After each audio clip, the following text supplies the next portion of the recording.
and our topic is Exploring Plurality. And I've taken a close look at their biodatas, and each one, in a sense, is plural in a nice way. So I think my job is that of a traffic policeman, and unlike the traffic policeman in Statue Junction who just says this, I might occasionally hold up a stop sign and pass it on to the next speaker. All right? So let's listen to what these people have to say. I'll start with Dr. Venu only because he's designated as speaker number 1. So, Doctor, you've had experiences in various areas, from medicine to working with tribal people to dealing with all the questions that a top bureaucrat has to deal. So you probably have some definition of plurality in your mind. And you will probably have a lot of experiences to go with that. So can you tell me, what is the reason why there is so much of talk about plurality now, and what's its relevance? I would like to start by saying it's an absolute privilege to be here, part of this wonderful festival, and sharing the stage with someone as gifted and erudite as Ubah here, and moderated by you, sir. So it's a pleasure and a privilege. Thank you. I'm also very honored to be speaking here on a topic which actually straddles across the entire spectrum of this festival. The Mathrubhumi festival this time is themed Exploring Plurality. So that also casts a great sense of responsibility, I suppose, on us, because we are speaking about something that transcends, the various themes that are being explored elsewhere.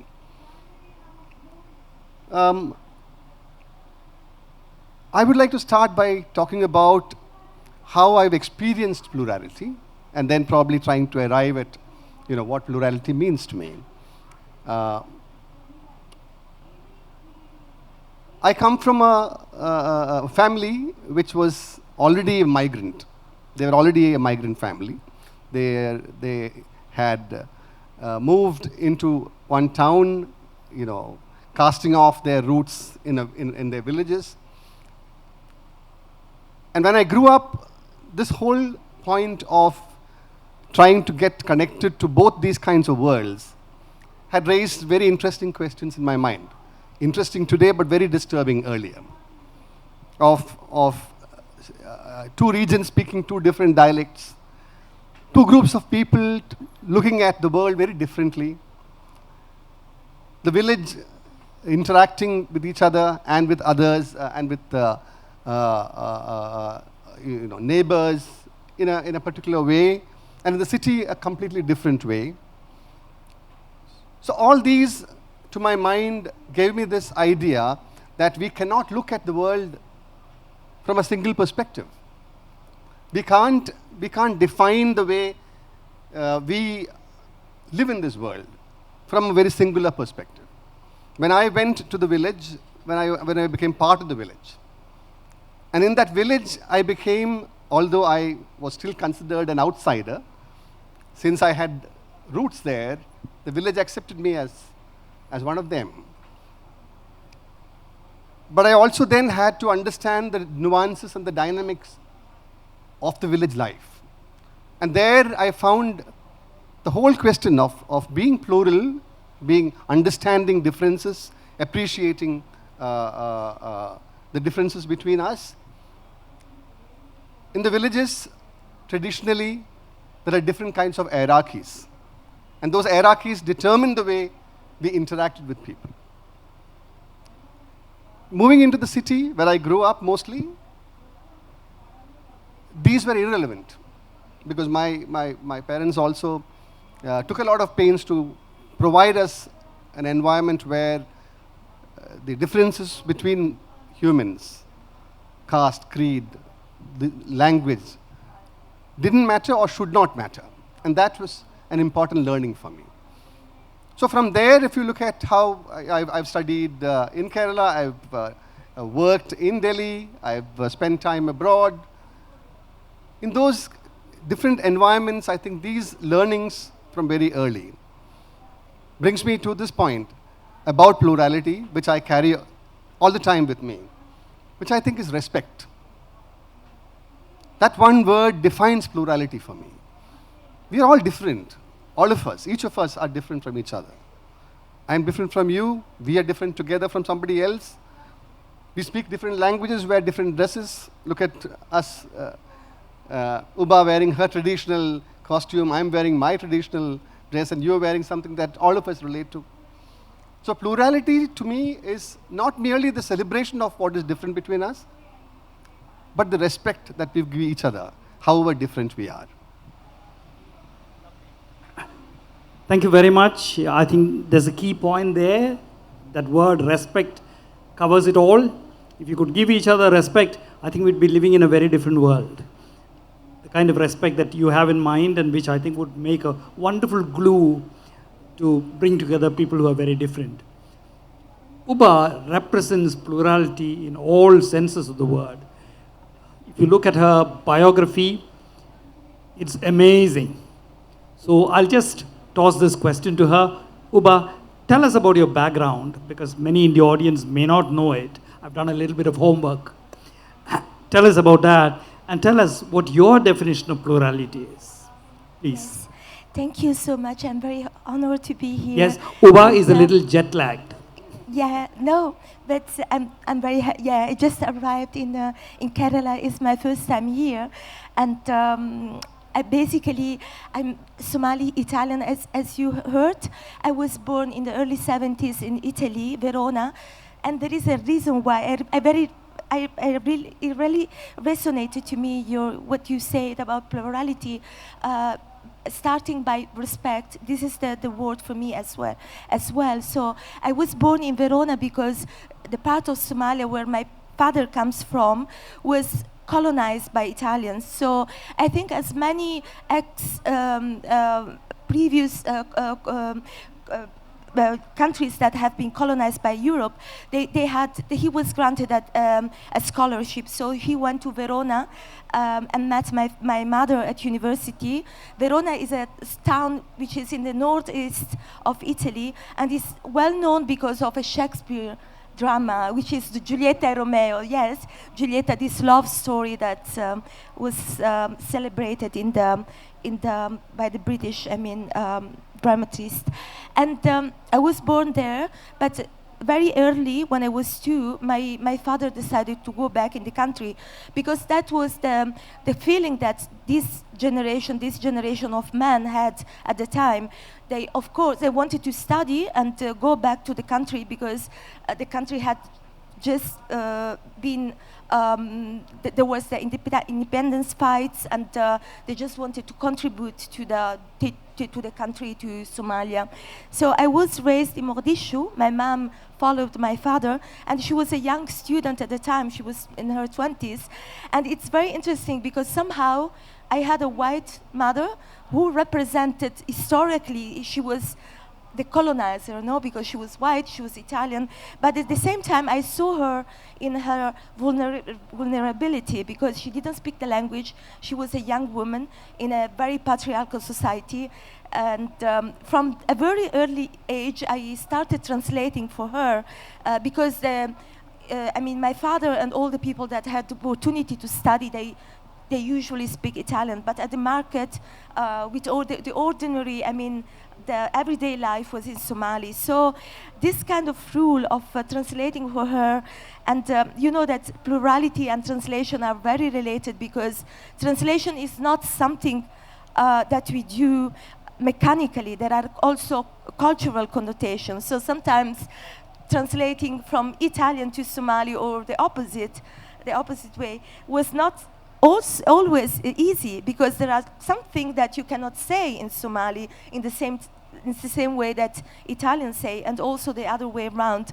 So it was a very early exercise that helped me to have 2 people speaking different languages and growing up in this household taught me that we can, also they were of 2 different religions. She was Catholic and he was Muslim. And so looking at these 2 people that could communicate and have a relationship in a very intense and way, it taught me a lot from a very early age.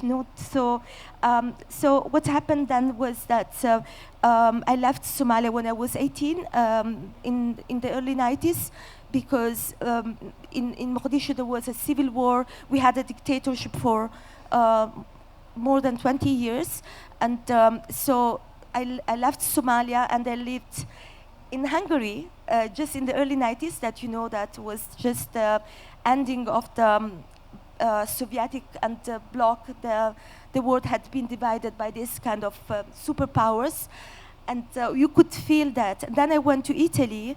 That somehow I knew the language, but it was not a country that I knew. I never lived in Italy. I knew Italy through my mother's stories. And yes, I was surprised that people were always asking me, why you speak this language so well? They didn't know anything about the colonies and the history and also the responsibility of Italians toward towards their own story. I mean, so what happened? Yeah, I lived in Italy for many years, and then I moved to Belgium. So again, another diaspora, another moving, and I think also this plurality of languages for me has always been to learn how to nominate and to how was appropriate to say in one language and not in another was something that helped me a lot. And respect is the key word, and empathy that is very related with respect. I think empathy, so that somebody that this idea of plurality and diversity and accepting different manners of living and empathizing with them as well is fundamental for me. I think. Thank you so much. Thanks, Ubah. So, Venu, you went to the center of the question with the word respect, right? Because Ubah also picked up on it, and I think that's something that everybody will agree. So my question next is partly to do with that, but partly something else. We find a lot of talk about exceptionalism these days, particularly Indian exceptionalism. There are people who think that we are the Vishwa Guru, that we can teach everyone in the world, that we are exceptional. But I don't think you can find a people anywhere in the world who do not think that they are exceptional. So there seems to be a tension between this, the idea that we are exceptional and the idea of respect to everyone. Do you see a tension there, or do you think it can easily be solved? I think exceptionalism as a philosophy, as a method of thinking, as a method of analysis, is the antithesis of plurality, of pluralism, is what I would say. I can't put it any more bluntly. I believe that one of the most important things, this is a personal thing, one of the most important things that made me feel very proud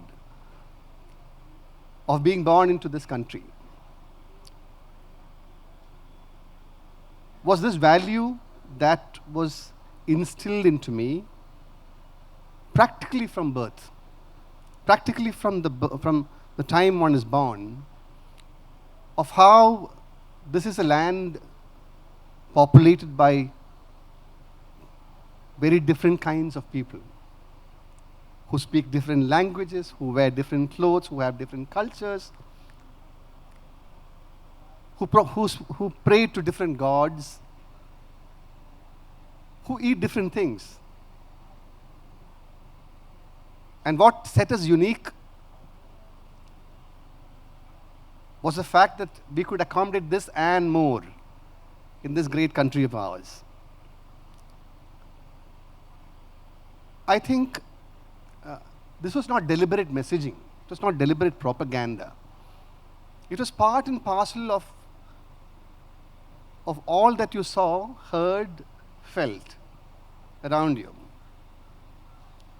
And growing up, I think that also cultivated in you that sense of respect, which is innate. It is not something that you transplanted it, you know. The sense of innate respect that you felt for the other. also I think the idea that every person has a right to do what she wants in this land. And that is something that is a cornerstone of the Indian culture. When you talk about unity in diversity, and that's a very tired phrase, so I don't even like that phrase.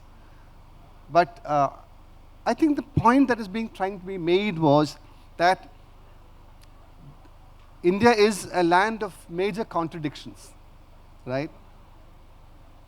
And if we manage to make sense out of this, it is because collectively, as a country, as a nation, all of us Indians started believing in certain common ideas, of which plurality, that's diversity, is, put it differently, diversity is plurality, forms the center, the core, the absolute middle of what we believe is the most important asset, the most important value that the country has given each citizen. So I believe that any philosophy which says that we have to junk this idea is intrinsically poisoning the idea of India. And that to me is completely unacceptable. There's a very, very important idea there, I think. The idea that a certain definition of India is poisoning the idea of the real definition of India. We'll think about that later. I think that's good enough for a 1-hour debate. Yes, but there's a seed planted in a lot of minds which I think will yield a lot when you think about it. But let me move back to Ubah. So how would you answer that question, this tension between exceptionalism, the feeling that you're unique, and at the same time the need for plurality? And Dr. Venu pointed out that in a sense these are antithetical, but the forces are strong in all parts of the world. So from your life and your work, what do you feel? Thank you so much. So I completely agree what you have talking about. I mean, at the beginning when I was talking about also my personal story and the position that we have, I mean, there is always, I think, a tension between the individual and this idea of pluralism, because we tend as humans to categorize people and to think that we represent what we belong to, and is not, and this is a big danger. And I think that through literature we can also question these questions to our own and find the answers. So when I was talking about this very private thing about my mom and seeing that she represented, I mean, generically, she was the colonizer, but then if you people, and this is for me is very important for the responsibility, because we always have the possibility to change our position in history. It's not true that, of course, there are some major things that oblige us to take a position, and we are forced to. But for instance, if we always have the responsibility to do on our own choices, even if we represent something different, and the oppressor against the person that is oppressed. When you were talking about hierarchies in the village, it's very, very resonated to me, because I think there are, but we always have to question what we are confronted to. There are never simple answers, I think, and yeah, this idea of responsibility for me is very important, and also because we assist now not only in Europe, in the Western countries, but I can speak about Somalia, that this kind of pluralism is very somehow we all what is happening is that we have all this kind of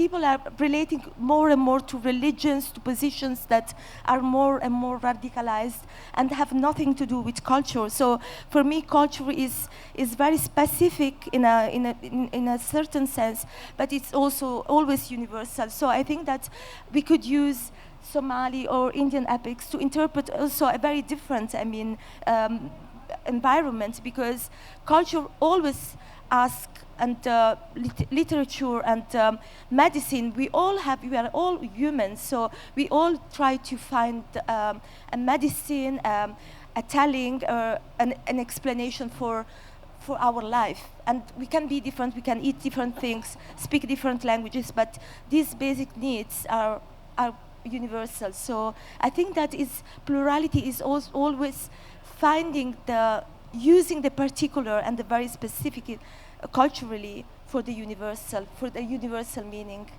I think most people would agree with that, and I was thinking of your stories that I have read, and it's amazing that within a short story, she can bring in a flavor of America, of Canada, of Italy, of Brussels, of other parts of Europe, and of Somalia. But I got the feeling that your heart lay in Somalia. Is that right?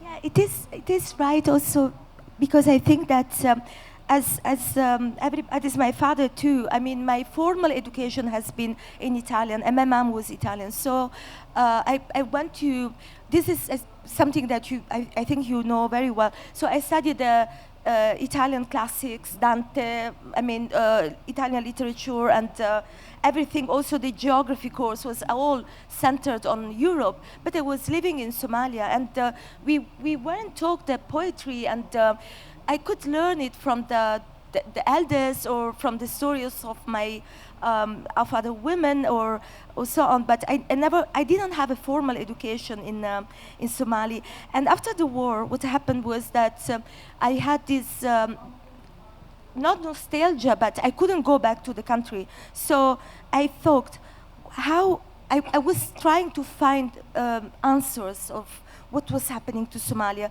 what was the responsibility of Italians, what was the responsibility of Somali themselves, because we all have responsibilities.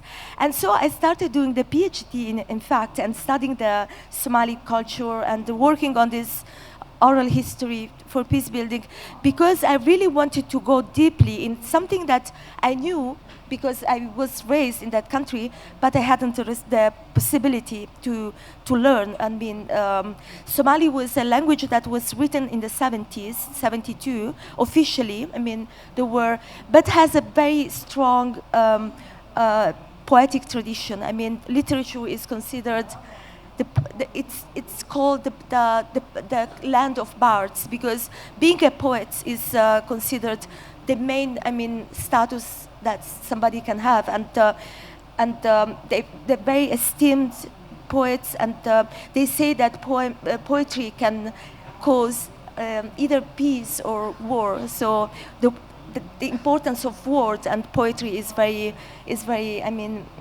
considered, is very important for Somalis, and this has resonated with me as well.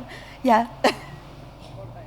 All right, thanks for that. Dr. Venu, can I pick up on something you mentioned in your first, when you first spoke? You spoke about the hierarchy in the village and how it didn't matter at all when you moved to the city.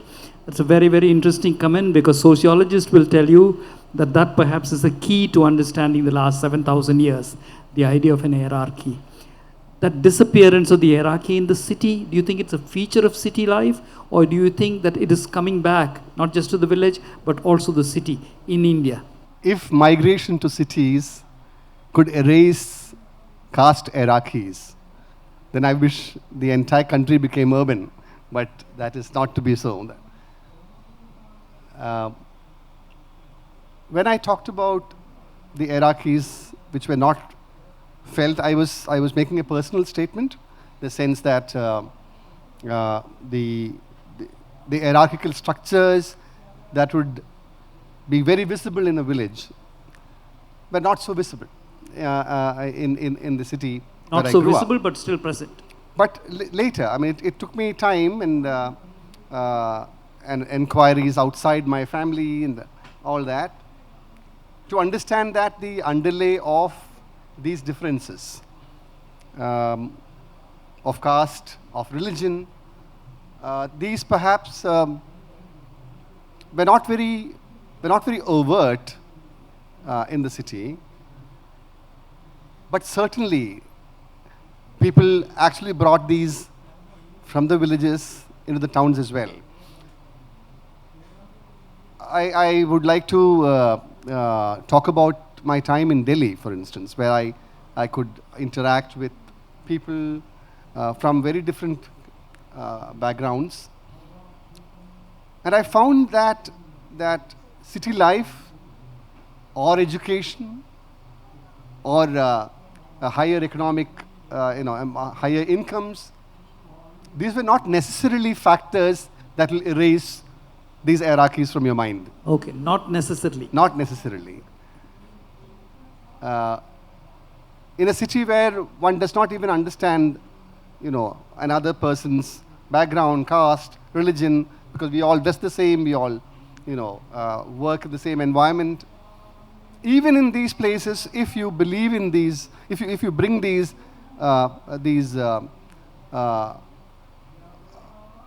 prejudices, yes, into your discourses, the problem lies with you, not with the city. The city gives you an opportunity to flatten it out, right? And I have seen that particularly people who have suffered from being discriminated against and from very negative social conditions, those are the people who thrive in the city. yes, Those are the people who flourish because they do not have this baggage to contend with. yes, And when you talk about the city, I love the city because of these reasons. yes, The city offers each of us a space to be what we are and not be constrained by what we wear or we come from, what language we speak or what dress we wear, what religion we profess. So to that extent, I think our plurality lies not in our villages, but in our cities. That's something I think I should take down and quote. Please continue.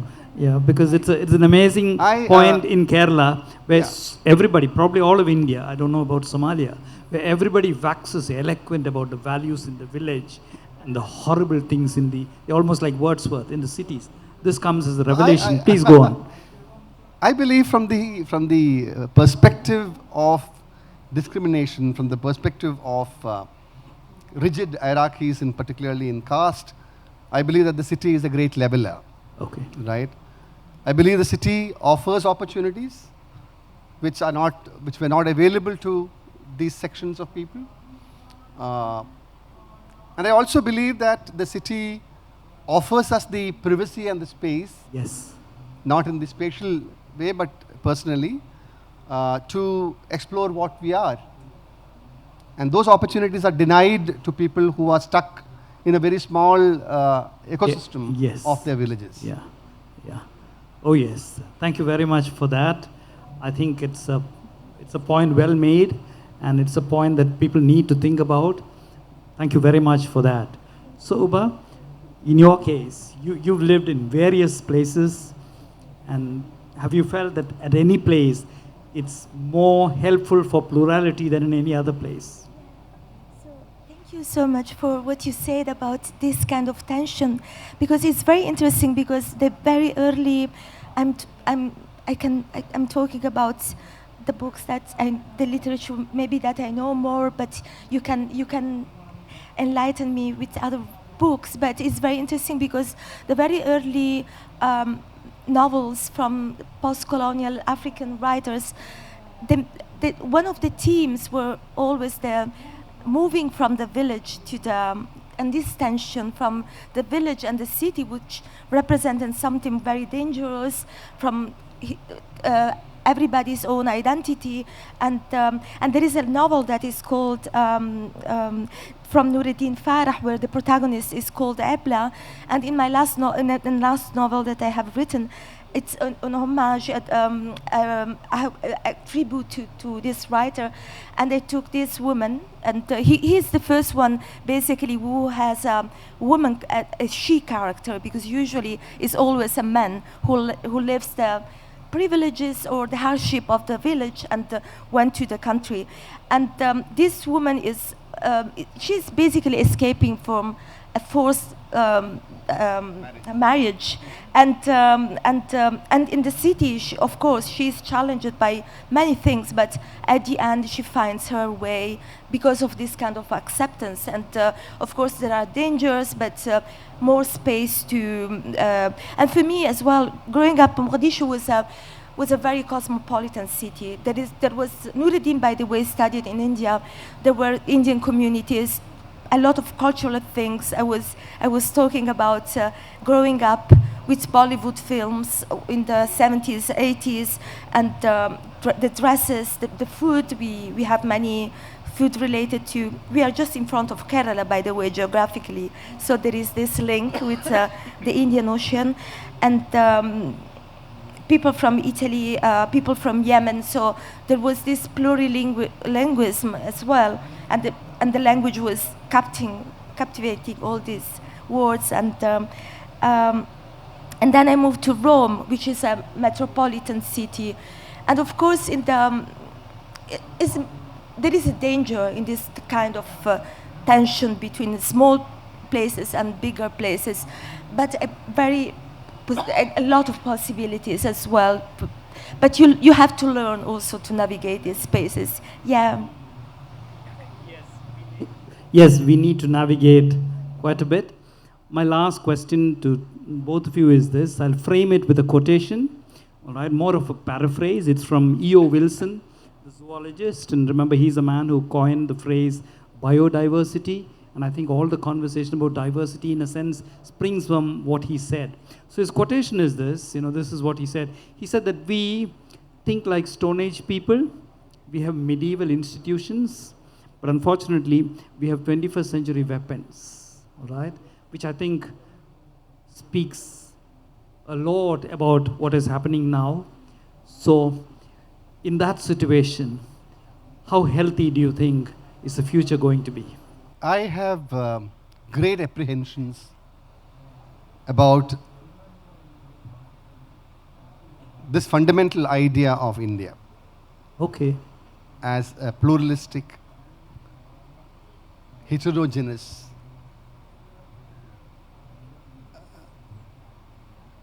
diverse, multi-diverse country that sets a model for other countries to follow of how peoples can live together in harmony, respecting each other, respecting the other's right to do what she pleases, and yet working together as a functioning democracy. Yes. That to me is the message that India has conveyed to the world through all its struggles. Yeah, through all our struggles, through all the problems that we faced. I think India was a beacon of hope for the entire humanity. Independent India. For countries in Africa, where you had similar, people of diverse kinds of cultures coming together as a country and struggling to find their identities. They all looked up to India.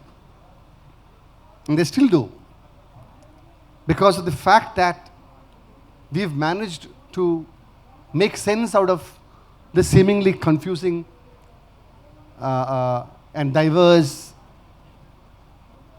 world around which the world where you have conflicting demands and problematic contradictions, all that.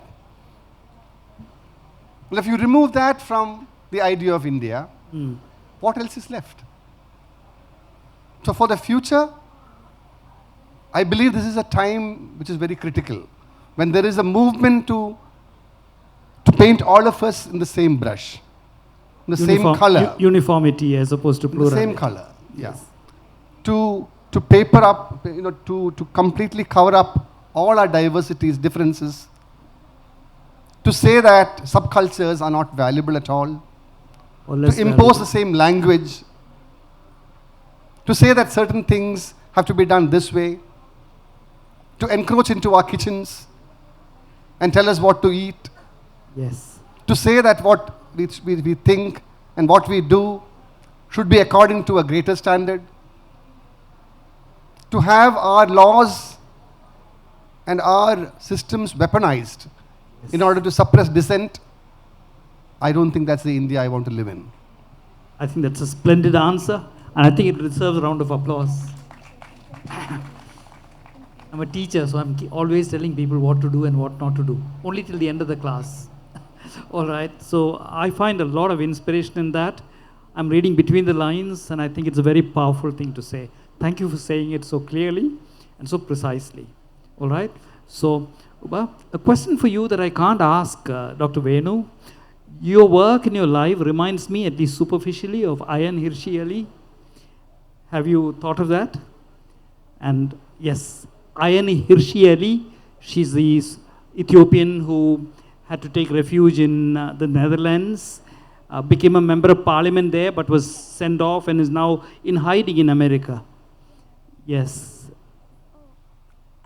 Yes, Ayaan, she was considered one of the most influential women, and I don't know, because her position was very polemical and political, and I think that even though writing is a political act, I recognize this. I mean, writing is always political, but at the same time, writing is political, but you don't have to use the writing for your policies. And I found this kind of use of Islam and in this very confronting way that was not delicate, it was somehow. And what thing that I was thinking about when we are talking is very important to have. This is a prize for this kind of festivals. It's such an important occasion for me, such a privilege, because often as writers we are invited where the centers of power and uniformity are. So in US either than Europe. So it's very important also to avoid this uniformity, to context these centers of powers and have a festival here in Kerala, having a festival in other places where we can meet each other and have different kind of discussions where our agenda is not dictated by the publishing houses, by the policies of this country, now we can communicate because I had to learn English, but at the same time, this is a privilege to can speak a language where we can understand each other, but it must not be the only language that we write in. It must not be the only language of our imagery. We have to use it for practical reasons, but at the same time, not in uniform to the agenda of the economy, of the powers. Yes. Yeah. Right, thank you very much. One last question. Whenever we talk about diversity, we're talking of humans, and it's a very human-centric. So there are a group of philosophers who've been telling us over the last 30 or 40 years that we are perhaps speciesist. Like you can be a feminist or a whateverist, that we are too focused on ourselves as a species. We think of ourselves as the crown of creation. And maybe the earth has a different lesson to tell us. One last comment about that from you. Maybe in a few centuries from now, there won't be any philosophers to talk about this. I completely agree. Okay. we have a very jingoistic, yes, very arrogant way of thinking that this whole world has been designed, yes, specifically for the benefit of the human race. Right? Yes. And like they say, we could be considered just a virus. Yes. In the overall scheme of things, we've come just a few seconds in the whole history of time. Yes. I think that informs your thinking too. It actually makes you very humble. Yes. Actually makes you feel very small. Okay. Oh, thank you very much. So, Ubah, what do you have to say about that? This labeling that is in all the, everywhere, in all the, how can I say, in all the knowledge, I think that is so boring somehow, no? Because sometimes they say, "Oh, are you a feminist?" I say, "I don't know. I mean, it's not. It's what you do in your life. It's so complicated. I mean, this obsession for definition is also is uniforming things. Things are so complicated. We have this, plurality. So the ism, as they say in Italian, is something that is for me is the contrary or the opposite, the antithesis, as you say, of plurality. Okay, very good. Thank you. I must open this out to the members in the audience, but before I do that, a personal word of thanks to Mathrubhumi for giving me this. Once I have this around the neck, within Kanakakunnu Palace, I'm treated like a dog in America. There's no better thing than being a dog in America. Everybody is kind and courteous to you. So I must thank Mathrubhumi for that. And then we'll open the floor to the audience. Any question that they have to ask, please do that. The question is for Ubah. Have you ever felt, suffered an identity crisis, not belonging anywhere? Because generally when, people meet, they'll say, "Where are you from?" Or for me also, I'm a South Indian but was raised in North India. North India, I'm South Indian. South India, I'm North Indian. So I don't belong anywhere. So do you have that sense of loss of belonging? Across continents, actually, all right? Not just South India and Long India. Yeah, North India, yes, please. Thank you so much. This is a question that is all about, this lack of belonging, that is a quest at the end, So for me, is moving so much, this idea of exile, that is the belonging, is this kind of diaspora, and these people I grew up with that are all around the world. But for me, it was very important reconciling when I went back to Mogadishu a couple of years ago, 2 years ago, after 30 years. And I was, talking and imagining and recreating this city in different kind of ways, and from very different historical points of view, and never able to go back. So I had this kind of nostalgia about the city. Not very nostalgia, but it was a central theme of my research, of my writing. And then I was able to go back, and it was so beautiful, because in a way, the house that I left, thinking that I would have been back after 1 week or 2 weeks, other people were living there, and the house was mainly destroyed, but there were other lives. So I was not there anymore, and it was my house, but it was not my house anymore. It was the city I grew up in, but it was not my city anymore. So this kind of detaching from things and belonging is sometimes it's painful, but it's important as well, I think. Okay. Painful but important. You know a lot about Somalia, and now you are in Kerala. So there was a prime minister of us who compared Kerala to Somalia. Do you see any similarities with both places? Yeah, as I said, cultural. I just arrived, so I will be able maybe to explore and to understand more. But there are things that I say. The senses speak for us from the very beginning. There is maybe I don't want to say things that are not true, but there are many things that I sense that are very similar to Somalia. Could be smells, could be the vegetation. I'm very obsessed with plants and all these things. So people and the way people, the kindness of people, and the way people relate to you, and but. It's just the first impression, because I arrived, as they say, yesterday. So it's even not 24 hours that I'm here. And I hope that I will be able to answer better to you. Thank you so much.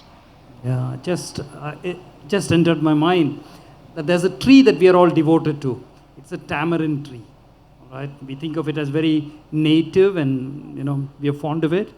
But it comes from Ethiopia and Somalia, and was brought here by Arab merchants about 7 or 8 centuries back. So there's a long history of connections between these two places. Yes, another question, please. My question is directed to Venu, sir.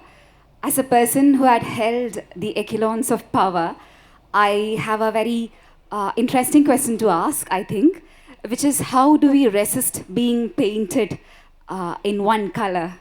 As you were mentioning in your talk, how do we bring back plurality, which is being lost now in our current Indian context? I wish I had an answer to this question. No, I think your earlier answers, I mean, Yeah. the things you said contained answers, but Correct. please. Yeah. There are no easy answers. I think we are in the midst of something, a machine that is so powerful and so all-encompassing that we perhaps are not even aware that it is swallowing us up, right? So in this kind of a world, how do we prepare to resist it? It's a question, all of us, if this question resonates in your mind, as it does with me, thank you for that. I think each one of us needs to go back and find our own ways to resist it.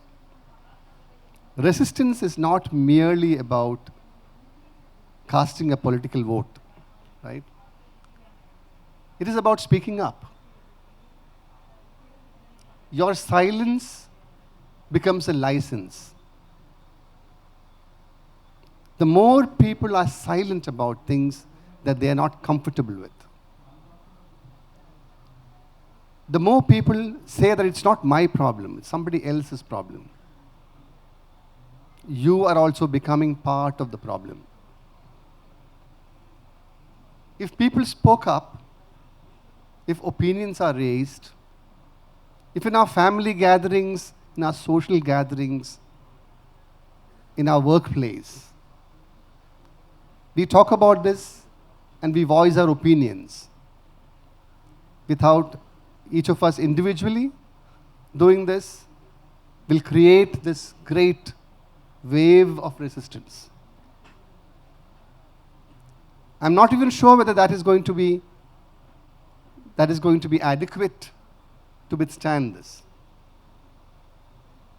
But mind my words, if you don't do this, we will not sleep in peace. That is the only point I want to say. Bravo, very well said. I was at a session earlier this morning with Dr. Paragala Prabhakaran. He was asked a similar question and he gave a very similar answer, different words, but the spirit of the answer was exactly the same. I got goosebumps then and now. Thank you very much for that. My question is to the moderator. You said you were treated like a dog in the US. Yes. Can you explain? Yeah, I was a dog in the US. Remember, is treated better than any human being is treated in India. Great respect is given to the dog. You'll be astonished at the level of tenderness that everybody shows to dogs in America. I spent only a little time there, but one of the things that impressed me was the sight of dogs taking Americans for walks. And do you know what the Americans have to do? They have to clean up after the dogs have done their bit. The dogs are treated exceptionally well. If half Indians were treated by our government as well, this would be the best country in the world. I have friends and relatives in America. None of them. Yes. None of them said this. None of them said this. Oh, just ask them whether they've gone outside their apartments or homes and walked around. I used to do that every day. And I used to interact with people, and I discovered that it was easier than people had led me to believe to make friends with ordinary Americans who are walking on the streets. White, Mexican, Indian, didn't really matter, black, they were happy to talk. And I learned a lot from these people, and I learned a lot from the Uber drivers. But the one thing that was common across America was the way they treat dogs. They treat them with great respect and tenderness, which is what Mathrubhumi does to us who are wearing this. I suppose to others too. Any other question? Thank you very much, audience. It's time for us to wind up the session.